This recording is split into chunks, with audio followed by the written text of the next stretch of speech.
It's been a while since anyone was ID'd at the pub, but soon this could be your passport to a pint. Here we go, your QR code, please.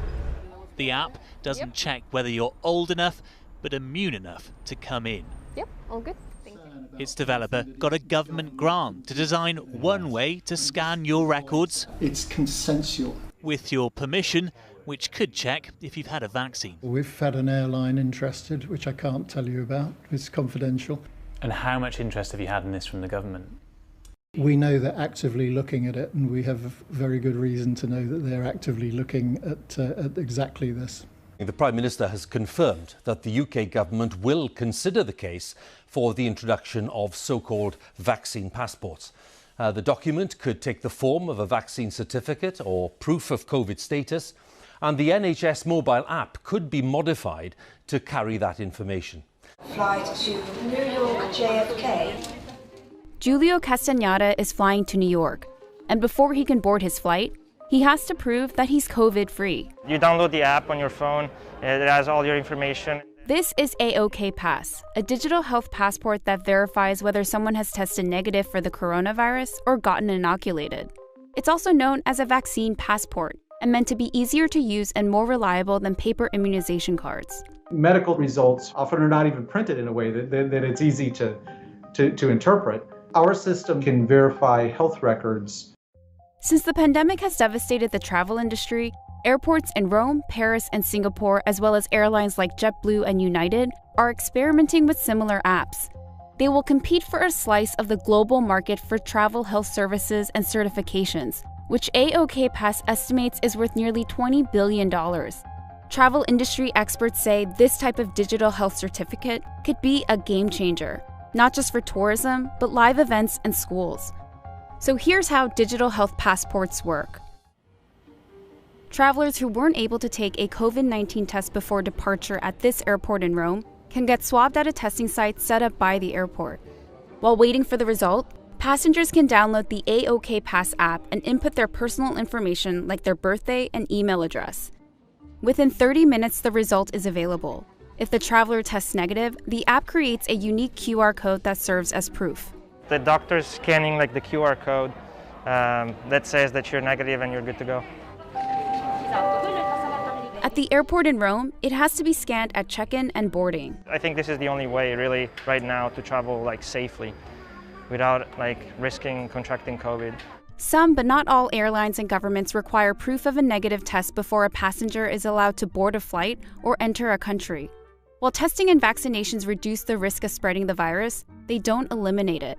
In the setting of COVID-19, health information is beginning to be used in a transactional sense, much more than before. Chester Drum is a doctor at the National University Hospital in Singapore and co-founded AOK Pass. He expects that in order for people to return to pre-pandemic life, they'll have to show proof of their health status. Let me show you part of my medical record to get on an airplane. Let me show you that I've had a vaccination procedure in order to go to an event, for example. As vaccination efforts gain momentum worldwide, tech companies and countries are now racing to develop a standard way to document vaccination status. In the UK, one company is already rolling out what are known as digital vaccine passports. NBC News correspondent Sarah Harmon joins us now from Heathrow Airport with an exclusive look. Sarah, good morning.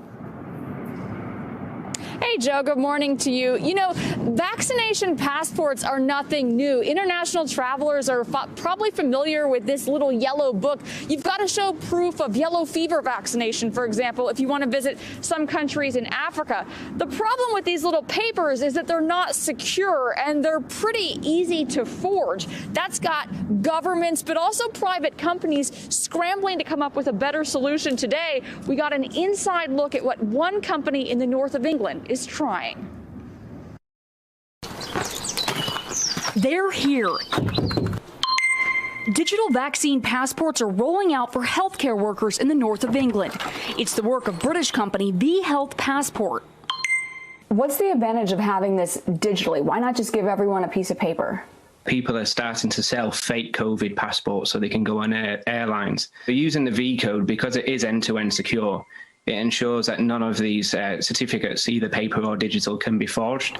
Ladies and gentlemen, welcome. They're far from alone. IBM, Microsoft, even the Danish government are all working on their own versions of a digital vaccine passport to reopen borders and allow people to travel without quarantines. We very much see this pandemic transforming the travel experience, similar to what 9/11 did with security. Health passports, proof of vaccination going forward is something that we really believe will be with us for some time. IATA, the International Air Transport Association, which is piloting its own vaccine passport, says the biggest hurdle isn't the technology at all, but the lack of clear standards from governments and the World Health Organization. The standards that we need in place, we needed them months ago. So, yeah, we need the pace to step up. As the number of people vaccinated against COVID in France grows, so does talk of a vaccine passport to travel. This French politician says such a document could also be used to visit restaurants or theatres. Those who are vaccinated should be able to resume activities. The vaccination passport would show that a person is no longer in danger themselves and no longer a danger to others. Supporters of a vaccine passport say it could help revive vital economic sectors like tourism. Paris is usually one of the world's most visited cities, but in the past year, few people have come to admire its monuments or enjoy attractions like this cruise. The owner of this boat tour company on the River Seine says he would welcome a vaccine passport if it would encourage international travellers to return to the city, because without them, it'll be a challenge to keep the business afloat. Any solutions that can help us live normally again would be good. There are already countries that require vaccinations to enter, so a vaccine passport is a good idea if it can help everyone work again. Opinion polls suggest that a majority of people in France support a vaccine passport for travel or access to certain services.